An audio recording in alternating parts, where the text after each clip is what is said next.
Hello guys and welcome to steviectv. This is my Premier League preview for game week 9 and Premier League football is finally back. These international breaks just need to go. We're qualified as England, we don't need any more games. Let's scrap the last 2 games and let's just keep Premier League football going. More than happy with Premier League football. Right, we're going to get started straight away guys. If you haven't already, please like the video, subscribe, and then we're going to move on to Liverpool versus Everton at 12:30 on Saturday. Liverpool are without Robertson due to injury. It looks like he picked up a knock on for Scotland, and it looks like he might have a bit of a shoulder injury there. So not sure if it's an arm or shoulder, but it looks like he could be out for a while.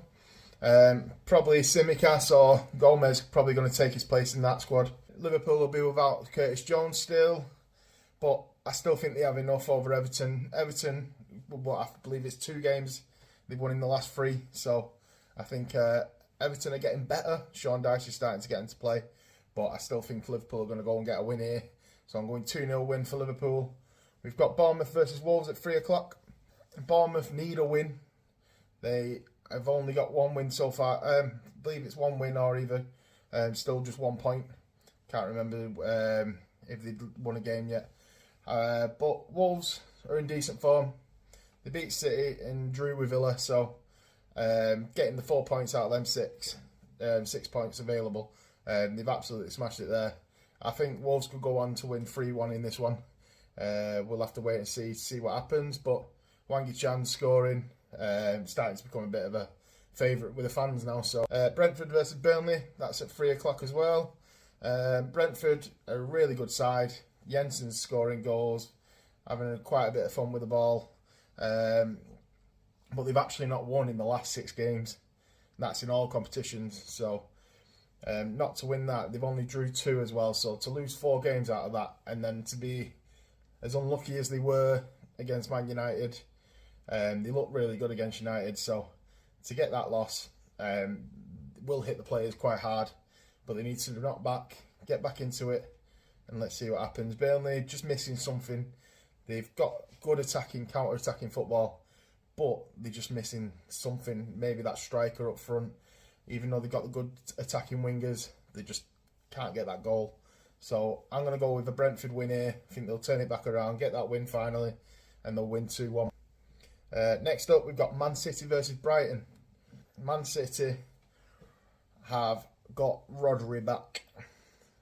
So 3 games they've had without him, and all 3 games they've lost. So they'll be glad they've got him back. They look lost without him. They can hold up that midfield, see what happens with that. Surprised the game's not televised, to be fair. Brighton Man City is a big game. Brighton are a top side. They are will eventually start talking as a top 7 rather than top 6 teams, because they're building the way up. They're scouting everything about the team with Brighton. They look threatening all the time, except when they can't keep a clean sheet, and they haven't all season.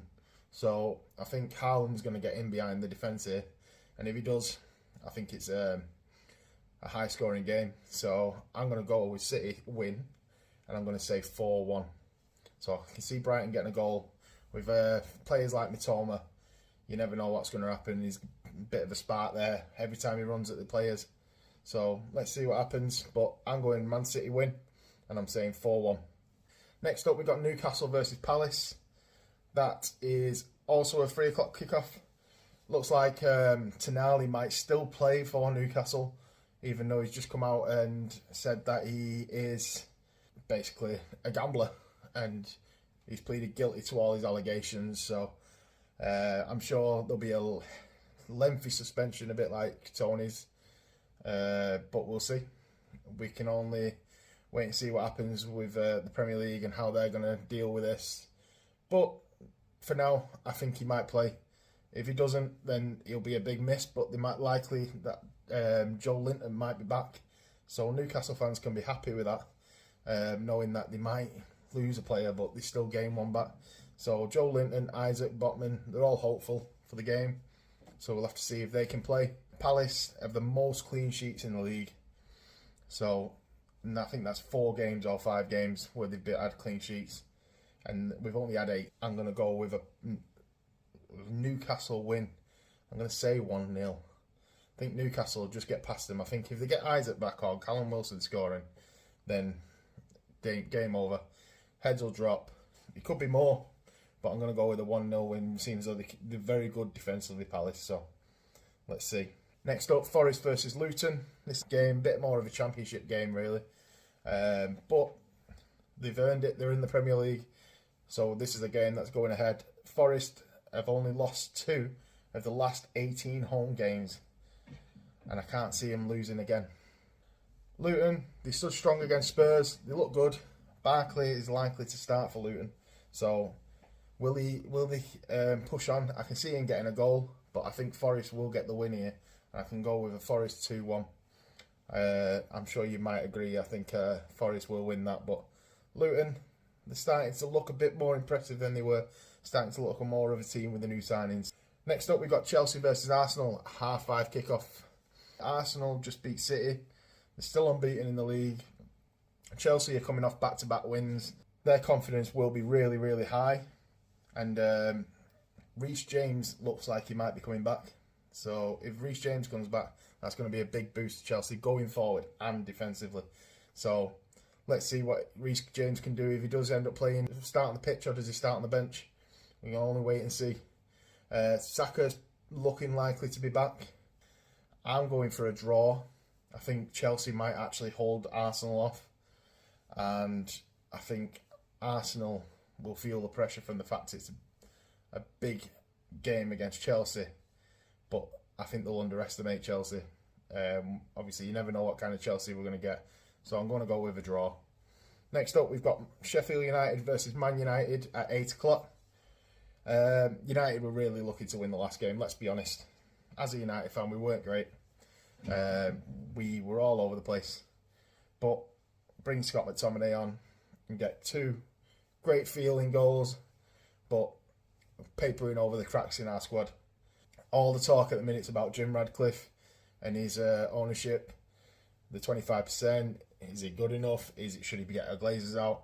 I agree, Glazers should be going out, but is this the way it should be going? What we need to do is stop the talking about Jim Radcliffe. We need to perform on the pitch and get the fans shouting about Man United again. So we need to convince the fans with good football, and I think we will. Sheffield United, they'll be without Basham and Egan. Basham got his leg injury last week, the other week, if you remember, and Casemiro could be unlikely to play. He picked up a knock against Brazil, so I'm sure he'll have a fitness test. I'm going with a United win, and I'm saying 2-0.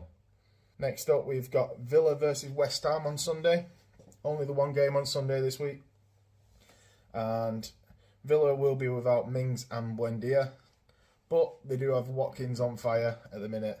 And Diaby looks like he might be playing again, and the amount of chances they've created, I think they're the best partnership so far in the league. So can they score more? Can they create more? Bowen has scored in all 4 away games. So against Villa, could he carry it on? I think he can. I think Bowen will score. I think Watkins will score. I'm going with a draw, 2-2. So I think it'll be a high-scoring draw. It could even be more, but I'm going with a draw. Last game is Spurs versus Fulham on Monday at 8 o'clock. It's another London derby. Both teams off the back of wins. Brennan Johnson looks like he might be fit. And could he be on the bench? Bissouma is a definite out. He got the stupid red card for diving against Luton. Spurs are still unbeaten, and I can't see that changing in this game. Look, if you look at the way Maddison's playing, got 5 assists, the highest assists so far this season. He's scoring goals. I've gone with a Spurs 3-0 win. Guys, please like the video and subscribe. Goodbye.